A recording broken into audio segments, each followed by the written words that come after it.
Welcome to the music stylings of Severin, Benin, and Rod Oaks. I was trying to sound like NPR. Sorry, that didn't work. Somebody off of NPR, the music stylings of... Okay, good morning, everybody. So nice to see you. The holiday season is just everywhere, no matter what holiday you are celebrating. It is a lovely time of year, and it's so nice to see everybody, and it's so nice to see several faces that I don't know, and I look forward to getting to know you. It's so nice to have vibrance and new points of view and people to get to know. So this is Pacific Unitarian Church. My name is Tracy Blender. I'm your worship associate for today, and I thank you for letting me be here and do this.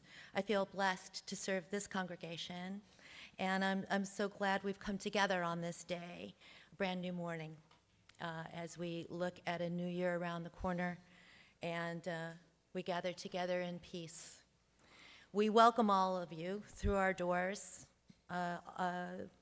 We're joyful, we're heartbroken, we're feeling love, we're feeling anxiety. Some of us are Muslims, Jews, atheists, straight, gay, whatever.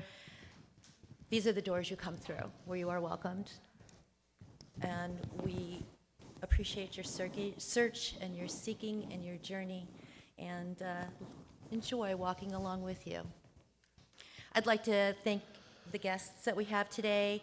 Thank you for taking a chance and the time to walk through our doors to join us. We have lunch every day prepared by our food ministry. They're amazing. They make such good food, and it's only $5 a plate. But if this is your first time coming to PUC, please join us for lunch so we can get to know you. And lunch today is on us. For those of you who have walked through the doors for the first time, if you've walked through the doors, I've gotten in trouble for this before, so just be prepared to pay. Okay. I have a few announcements. I know that's not surprising.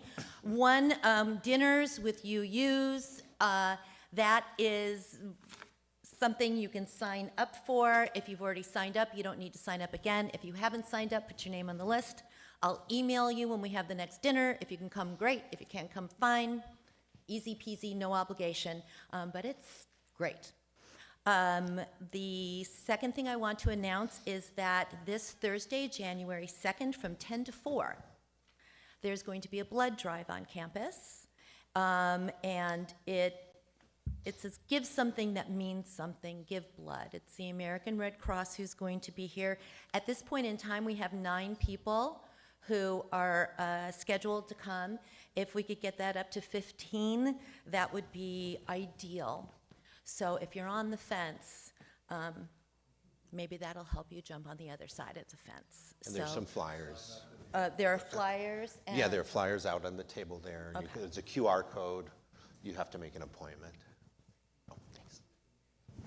No. Okay. Okay. The second, the other announcement we have is we have a very, very vibrant social justice team. Thank you to them. And there is a screening the first Friday of every month of a film. The first Friday of January is January 3rd at 7 p.m. It's a film called Invisible No More. It's an Asian Pacific Islanders in Unitarian Universalism. Should be very interesting. And also on Saturday, the day after at 4 p.m., at Dockweiler's Beach is going to be a Yule log bonfire. Saturday, 4 p.m., wear something warm and cozy, Dockweiler Beach, northernmost fire pits. The entrance is at Vista Del Mar. There's something in your newsletter that came out.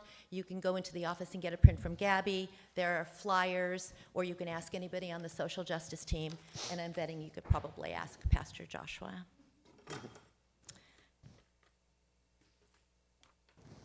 I think I've got it all. Okay there. So We are going to do our chalice lighting now. As we take a deep breath, feel ourselves in our seats, gather. As we light our chalice this morning, grateful for the love that we experience in this beloved community. May the flame light the way for all those who seek such abundance.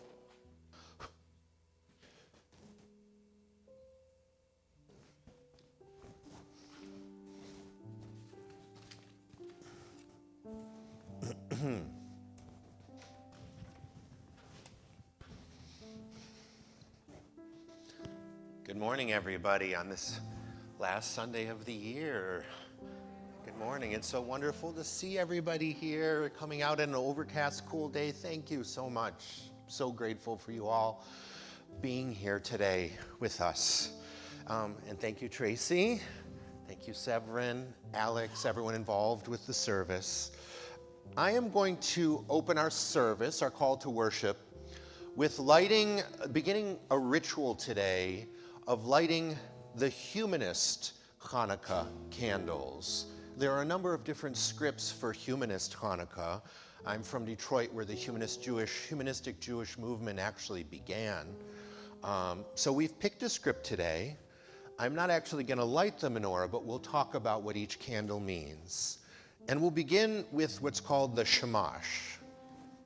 The shamash is that candle in the center of the menorah, and it's always lit first, and it's used to light the other candles. So this blessing for the shamash goes like this. Blessed is the light of humanity, the light in humanity. Blessed is the light in the world that renews us with our traditions as we kindle the Hanukkah lights. Coincidentally, I'm reading this on a Kindle. As we kindle the Hanukkah lights. Blessed is the light in humanity. Blessed is the light in the world. Blessed are the good deeds done for people in this time. The shamash is the helping candle. Just as the shamash is meant to light the others, we are called to help all those in need. With that, please rise in body or spirit as you are able for our opening hymn, Let This Be a House of Peace.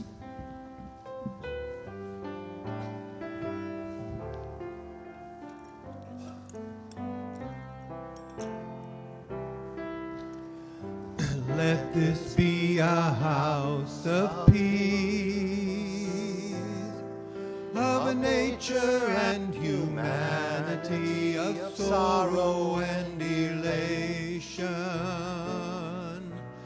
Let this be our house, a haven for the healing, and an open room for question and our inspiration.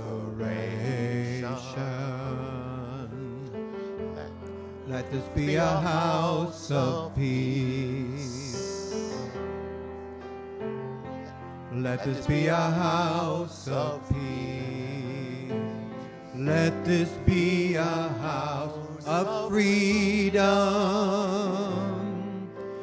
guardian of dignity and worth held deep inside us.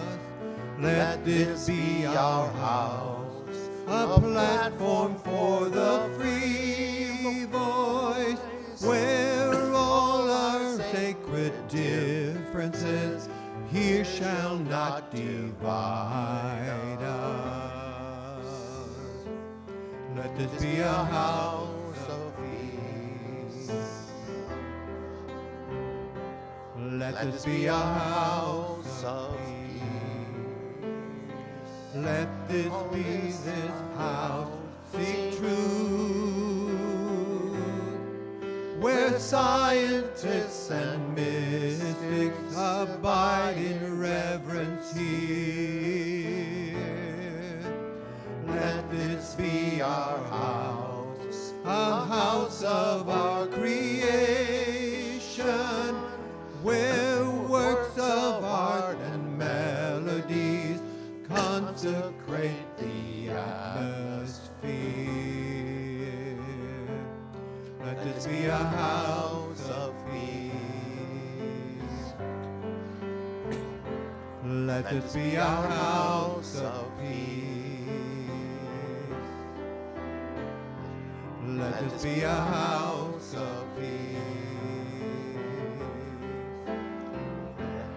Let this be a house of peace. Thank you. And now I'd like to welcome up Haven, our coordinator of religious education, to welcome our youth for a moment of all ages.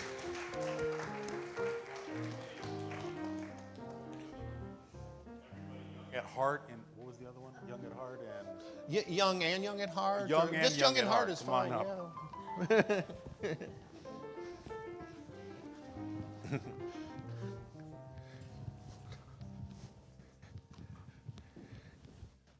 I used to cruise to this guy's music, Questlove, when he was on the Roots, and now I'm reading his children book. An idea can come from anywhere. Start here. Reach up into the sky and unhook a star. Look at what is in your hands and listen to your heart. Now the star is yours. You can use it as you like. Look at it from one side. Look at it from the other side. Toss it, turn it, spin it, flip it upside down.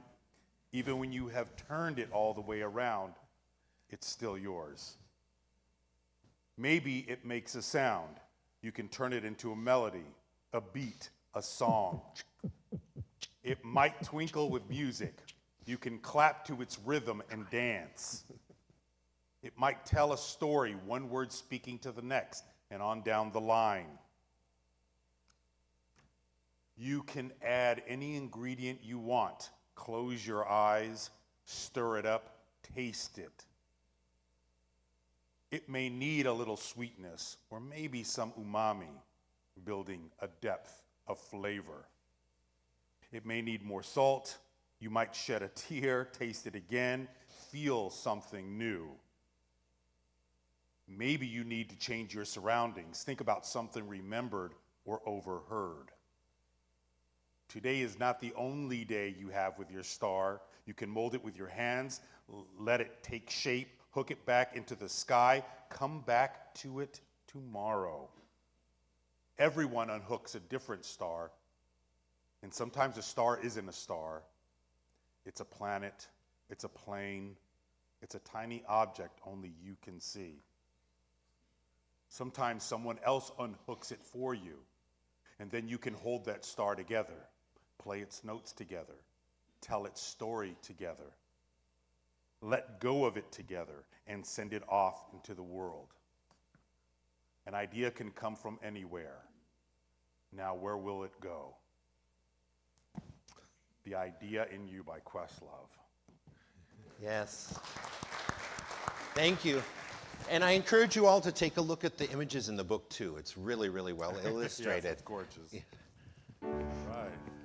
As we leave this friendly place, love will guide us down in faith. Where the kindness says we can light our hearts as we Return.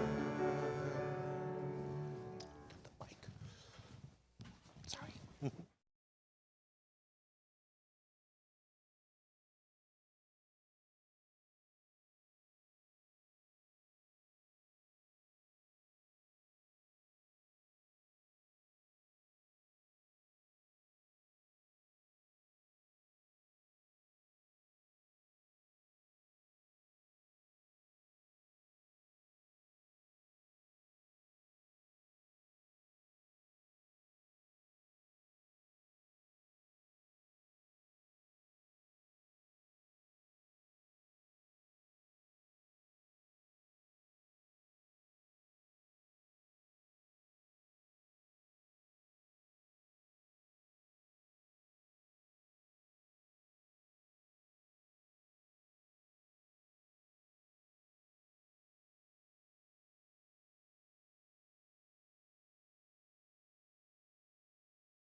humanist Hanukkah candles for our ritual this morning. The first and second humanist Hanukkah candles we have designated as the candles of reason and the candle of self-esteem. Blessed is the light of reason, the light that teaches us to see the difference between right and wrong. And blessed is the light of self-esteem, the light that inspires us to believe in ourselves. And now our centering hymn, Let There Be Peace on Earth.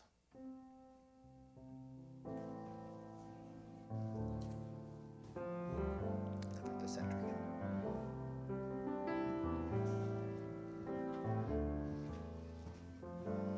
Here we go. Let there Be peace on earth, and let it begin with me. Let there be peace on earth, the peace that was meant to be. With earth as a mother, family all are we. Let us walk with each other in perfect harmony. Let peace begin with me. Let this be the moment now.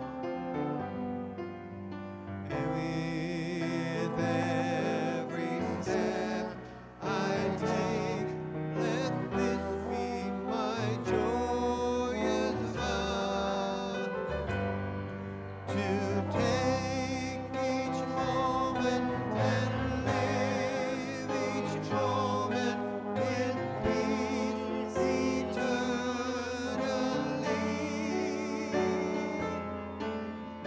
Let there be peace on earth, and let it begin with me.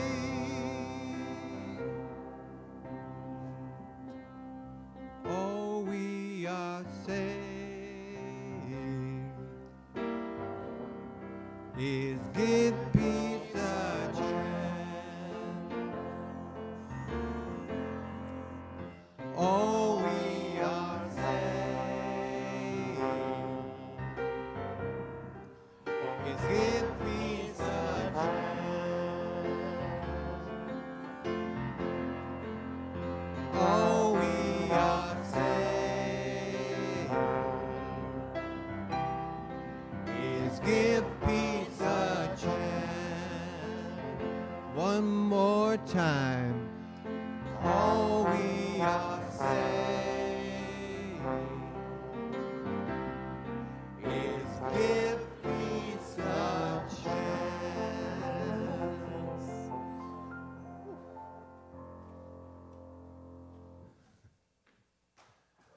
Yeah.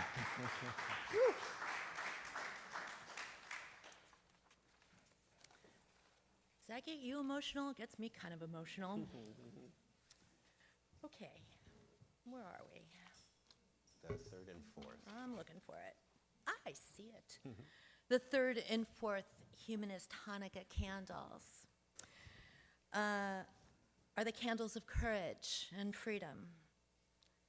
Blessed is the light of courage, the light that gives us strength to stand up for our beliefs. Blessed is the light of freedom, the light that reminds us to take responsibility for our own lives.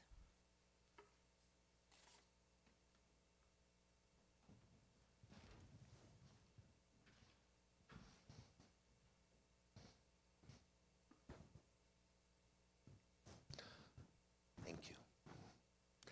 Our reading this morning is from a wonderful book that I got as a gift this holiday season called Blessing It All.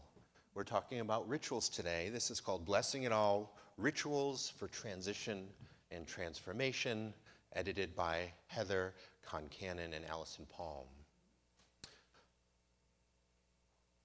Oh, and I didn't bring the book. I left the book in my office. Yeah, because that's all right. It's all right. Trying to remember where. You know what? It's okay. It's okay. She's not going to find it in there.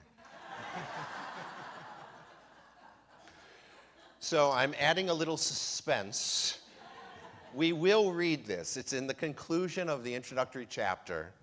And it's a great reading, but I will bring it back to you. I can't believe it was so busy last week that I'm just like still reeling. So I apologize for that. But instead, I will let you know what the 5th and 6th humanist Hanukkah candles are.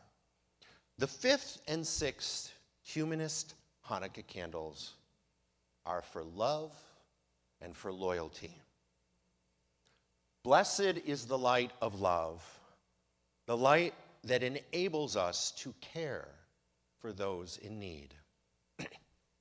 Blessed is the light of loyalty, the light that helps us keep our promises to all those who depend on us.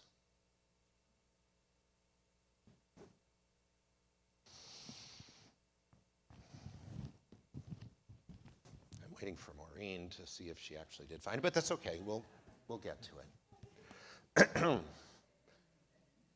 No, she didn't. It's okay, Maureen. I'll find it another time. Thank you so much. Thank you for looking. So I grew up Jewish, and I once heard a rabbi say that a pomegranate has, you know where I'm going with this? Noel is already laughing. A pomegranate has 613 seeds exactly. That is the exact number of commandments in the Torah, coincidentally, or maybe not coincidentally. So if you ever wanted proof that there is a God, just think about that. And I'm the type of person who actually would think about that when a rabbi told me it. In fact, I actually counted the seeds in multiple pomegranates. Spoiler alert, it isn't 613. And I even did some research about where this idea came from. And all I could find was a single obscure study that collected different pomegranate species in various amounts in order to artificially attain an average seed count of 613. They put a lot of work into it. So no, as far as I can tell, there aren't 613 seeds in a pomegranate like some Torah Easter egg. People who play video games know what an Easter egg is. I've always approached my own personal religious heritage with speculation. And it's because my Jewish experience growing up was that I was simply expected to accept what I was told about what we Jews believe. We believe this, or how we Jews practice. This is what we do. And I was actually made to feel guilty if I didn't just do Judaism as I was expected to do it. Now, I could talk extensively about my perspectives on numerous aspects of that Judaism I was expected to do that I actually investigated beyond the pomegranate, where my conclusions, surprise, did not exactly align with the party line. But what I found most confounding was that so many other people didn't seem to feel that need I felt to investigate things that seemed, to me at least, quite dubious. They just accepted it. And I'm not saying all of this to either disparage religion, much of it is very beautiful, or to disparage those who just take the rabbi at their word. I know many kind, intelligent, wise people who do that for their own reasons. I'm saying this because of that very reason, that I highly respected many of these religious leaders and many of these followers, and that led me to consider that I actually might be missing something. So I began to consider further why other people were so comfortable just going along without question. Many Jews, for an example, keep kosher. And they don't do it because it makes dietary sense, as the heaping plates of fried foods we are all eating during Hanukkah, during this time of year, demonstrate. Most religious Jews keep kosher or do these things because they believe it's commanded by God. And many other Jews do these things because it connects them to their cultural heritage. And so to a humanist like me, that latter reason, the connecting to the cultural heritage, that wasn't unreasonable. I realize now that connection to community, that those rituals and other rituals facilitate, more often outweighs this need I had to anatomize and to analyze everything from multiple angles. That was my tendency. I can see how something time-consuming and unnecessary and frankly pretty darn messy, like counting the seeds in a pomegranate, how that might be a little bit less desirable than just accepting the pomegranate story as a metaphor, for instance, as my pomegranate-stained skin clearly demonstrated. So writing this sermon about Hanukkah was a great opportunity for me to consider more about this idea of ritual as well as my own meaning-making versus the meaning-making of others, and if or how they overlap. So Hanukkah. You probably guessed that I did some research. And I'm sure many of you are also aware that the Maccabees likely weren't as deserving of all the reverence heaped upon them. They were violent warriors, and that the story of the miracle of oil is actually a fabrication to venerate a deity. The most important thing, though, I came to realize in my investigation of Hanukkah was this: the fact that these stories are embellished and fictitious is irrelevant to most people. It does not taint the celebration for so many as it did for me. Most Jews I know believe there really was a miracle of the oil about as much as most Christians believe that Santa is real. But fidelity to fact and history is neutralized by an overriding need for connection to one's own cultural heritage. In fact, telling authentic stories would likely besmirch that very heritage, as it did for a long time for me. So although Hanukkah is not a holiday prescribed by the Torah, by the Jewish book of laws, the Jewish Bible, it's not prescribed at all by Jewish law, in fact. It was made up whole cloth. That being the case, I actually, in my investigation, looked into what's called the parashah, or the section of the Torah that's read during the week of Hanukkah, because there's a section read every week. So what section was read during that week? And I looked into it to possibly find some clues to the origins of the holiday. I won't get into all the plot lines in that section of the Torah, but there's quite a bit about how to prepare the tabernacle, or the portable worship space the Jews took through the desert. This section of the Torah is like an instruction manual. It gives detailed instructions about what is to be brought as offerings and sacrifices, which tribes had which duties for worship, and it included specifics of how lamps should be made, how to mount the lamps, and how many lamps should be lit. So in reading all this minutia about the preparations for the tabernacle, I wondered, why is all of this important in the Torah? And I thought of something that I hadn't before. All of this is describing ritual, elaborate ritual that was certainly very, very meaningful during the time it was written and that it was undertaken. What if Hanukkah, I thought, doesn't have to come from the historical heretofore? What if Hanukkah, thought the humanist, is actually just about ritual from lore?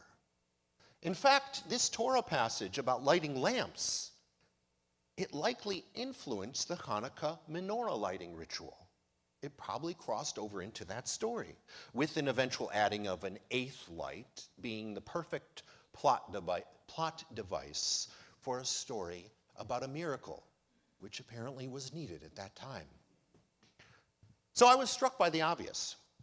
The raison d'etre of Hanukkah, or any other celebration, is actually just that. Not to chronicle history, because it doesn't, but to ritualize life. Humans have always had the remarkable ability to convey complex, abstract concepts and wondrous imagery and allegory through ritual. We've always had this ability. It predates language as a means to transmit cultural knowledge. Ritual came before language. Experiments have demonstrated that collective ritual actually increases things like generosity, among many other things, that facilitate a connection and a communal functioning necessary for the survival of our species. We need ritual. And maybe more importantly, rituals enable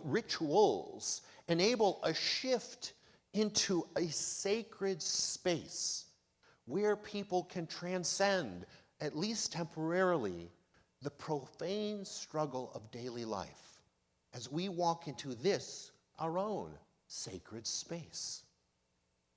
The feeling of control that ritual creates is so powerful. So in situations that involve risk, or that involve fear, or that involve sadness, or are otherwise very, very difficult, as was mentioned earlier today, being in a sacred space, engaging in ritual with community, helps with endurance and serves as a spiritual salve. And I am so grateful that this sacred space and our ritual can serve as a sacred salve for so many. Humans have always utilized ritual for meaning making, given the many, many and the great challenges that life presents.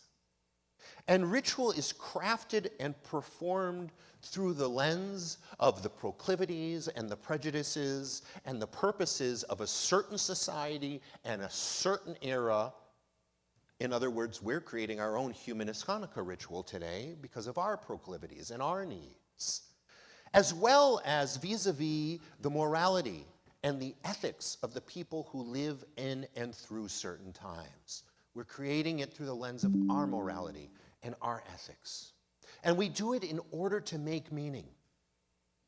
It's true that what the Torah and the Apocrypha, the other books of the Bible, that what the scribes who wrote these There we go. What they wrote was only tenuously connected to a knowable retelling of actual history or the commemoration of true-to-life heroic individuals. However, the ritualization of the tabernacle preparation, for instance, as I described in the Torah, or the victory in war written into the book of Maccabees or the book of Judith, for instance, that are read on Hanukkah. All of this was almost certainly about creating allegory that was needed to heal the spirits of the people at that time. And since religious ritual was very meaningful to the people for whom it was originally created, it saddens me sometimes that many people don't feel the freedom to evolve ritual in conversation with modernity. To create new ritual as it was created then, new ritual that's meaning for us in our time. And it's also sad that for a long time, as an atheist myself, I didn't feel I needed ritual at all. The truth is, for the last few years as a humanist celebrant and now as a Unitarian Universalist minister, I ritualize life in numerous and various ceremonies, and I often selectively retell and take liberty with stories and with history, as do we all. Do you sing the national anthem before a ball game? It's a ritual. Do you have a morning routine without which your day just doesn't go right? It's a ritual. There's ritual in everything, in almost all that we do. In fact, Unitarian Universalists, we have created and are continuing to create new rituals all the time to fortify our own values. In the 1920s, in the city of Prague, Reverend Norbert Čapek created the flower ceremony, a brand new ritual to bring diverse people together to heal after World War I, who didn't feel they belonged in Catholicism. And very recently, the UU Church of Santa Clarita, in order to celebrate a pure Unitarian Universalist ritual without the trappings of our Protestant inheritances, they created luminescence, which is a new holiday that we will also celebrate very soon, February. So ritual is important, and I would venture necessary to human thriving. And further, it's never perfect. If I were to dissect all rituals in the manner that I dissected my Jewish cultural rituals, in the manner that I do religious rituals, if I were to dissect all rituals that way, I'd unquestionably arrive at things that are troubling and aspects of the ritual that could be done differently. Does this epiphany mean I'm going to start saying prayers that venerate God as I light the menorah? No.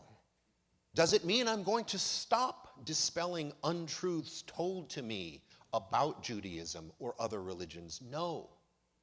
Much of Jewish ritual is not directly meaningful to me, and some things about religious ritual are actually harmful.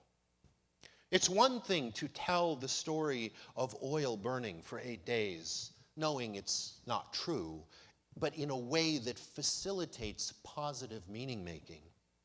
And it's another thing to glorify violence and war, or to justify the dismantling of the rights and humanities and existence of others, even as you fight against the same for yourself, for instance, based on religious myth. However, can I combine what is meaningful for me as a cultural Jew with that which connects me to my ancestors and with other things that speak to my own humanistic philosophy and morality in order to craft ritual that is meaningful? I believe I can. If another Jew says that I can't, that holidays have to be celebrated a certain way, I'll remind them that Hanukkah is celebrated today significantly altered from the original. In fact, observant Jews of days past, they changed it. They decided that in order to redirect the meaning of the holiday away from the veneration, the glorification of war and violence, and to satisfy their needs and desires and their worldview, they changed it. They took Flavius Josephus's Festival of Light motif, which had to do with commemorating the rededication of the temple, and they invented the story of the miracle of the oil burning 8 days in order to redirect the meaning of the holiday toward a veneration of God, the source of all miracles. I contend that all ritual celebrations are human designed and that they all evolve over time. So why celebrate Hanukkah at all? Why not just create a new humanist ritual from scratch? Well, I'm inspired by the valuable nugget I mentioned earlier about connecting to my own cultural heritage and community of people with whom I feel I belong. Especially with anti-Semitism and Islamophobia both on the rise, a connection to one's cultural heritage is important. If I believe I descend from people who were conscientious, if I believe I descend from people who were thoughtful and deserving of respect, the least I can do is consider how and why they did ritual the way that they did it. I may not agree with them, but I can hold it up and consider it. The least I can do is seek meaning in what they have passed down to me. I don't honor my ancestors, however, by doing tradition just for tradition's sake. I honor them by doing what I believe they did, which was to start with tradition as inspiration and build upon it and change it and expand it and make it even more meaningful and then pass it on to future generations who will do the same. For example, many people celebrate Hanukkah today by highlighting the struggle of the underdog against the overlord.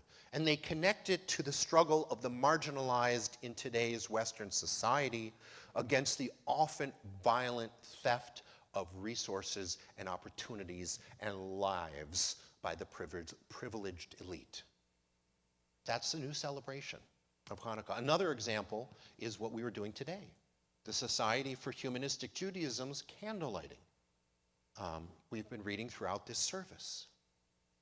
So what I offer for you today is an opportunity to think about the rituals in your own life. Will you prepare your own sacred tabernacle by connecting your cultural heritage to what is meaningful to you today? Giving your beliefs and your hopes and your dreams.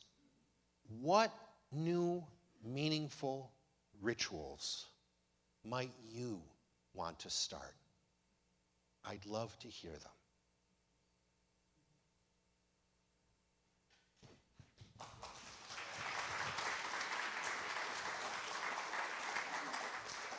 was going to ring something, but oh,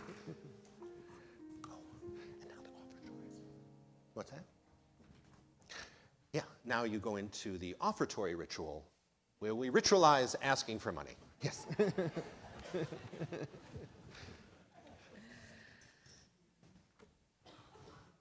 Well, as you know, it's offertory time. There's a QR code in your order of service if you want to use that. If you happen to have nothing in your pocket or purse today, we love a cheerful giver. But we'll accept from a grouch as well.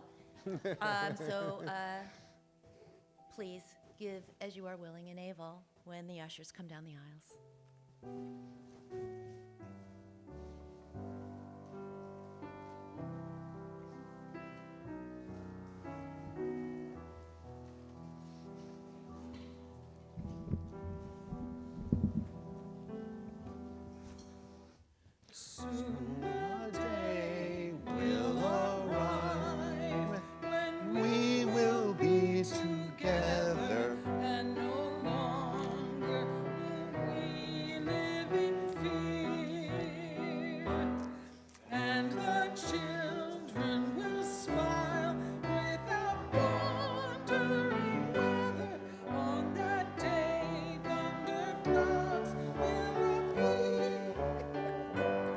Wait and see what a world there can be if we share, if we care, you and me.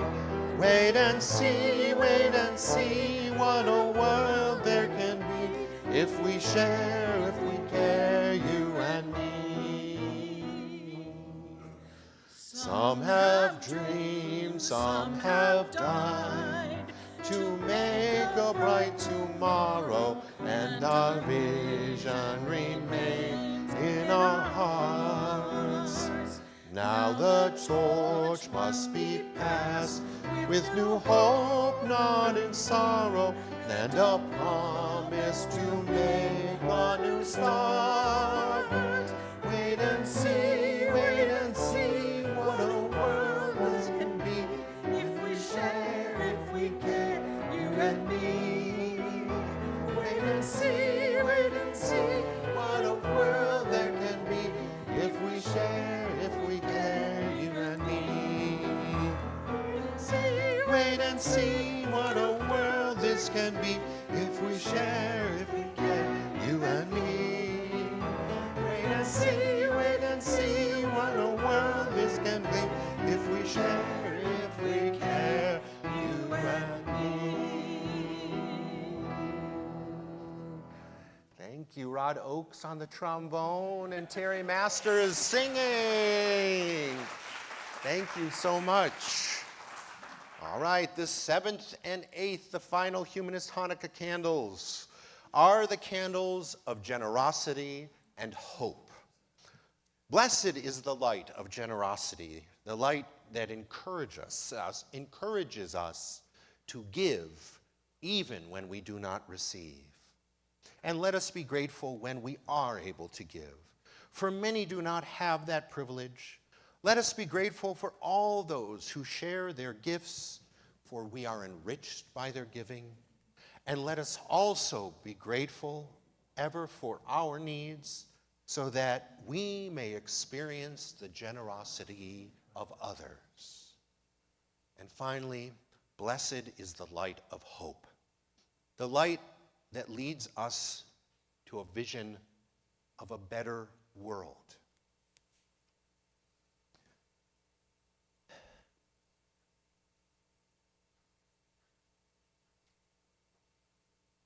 God, I hope for that.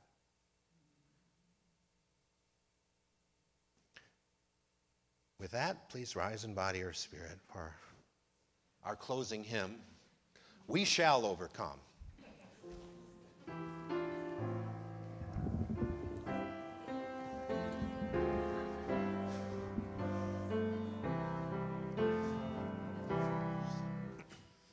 We shall overcome. We shall overcome. We shall overcome someday. Oh, deep in my heart, I do believe we shall overcome someday. We walk hand in hand. We walk hand in hand. We'll walk hand in hand someday. Oh, deep in my heart, I do believe we'll walk hand in hand someday. We shall all be free. We shall all be free. We shall all be free someday. Oh, deep in my heart, I do believe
Ready?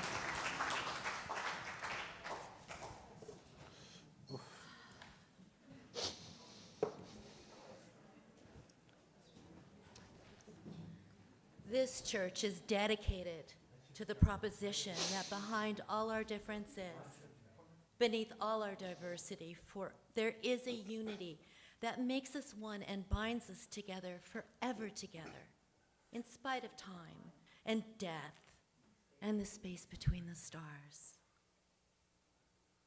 We pause in silent witness to that unity.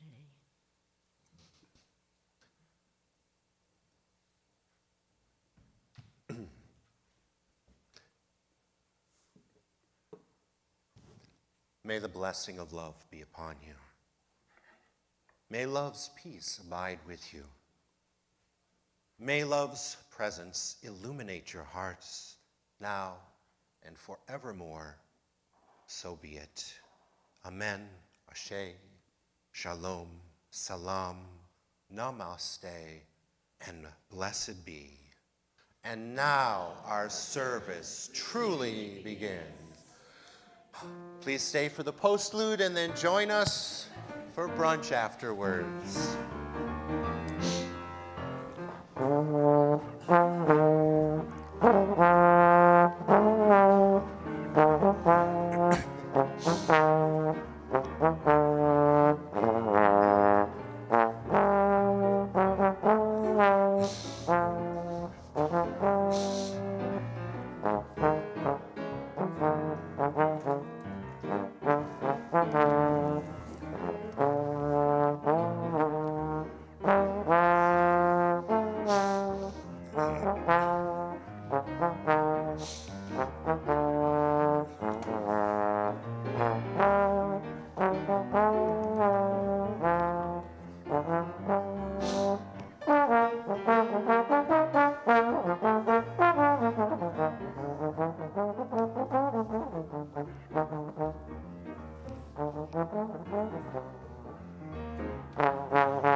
Keep forgetting.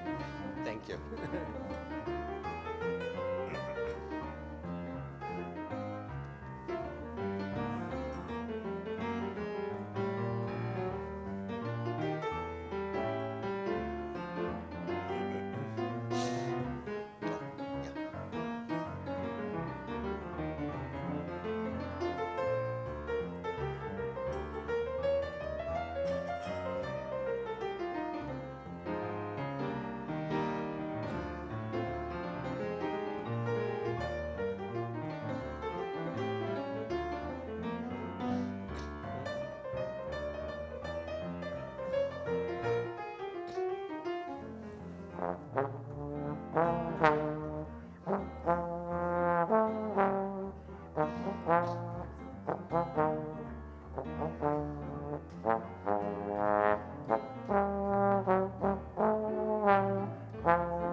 Yes.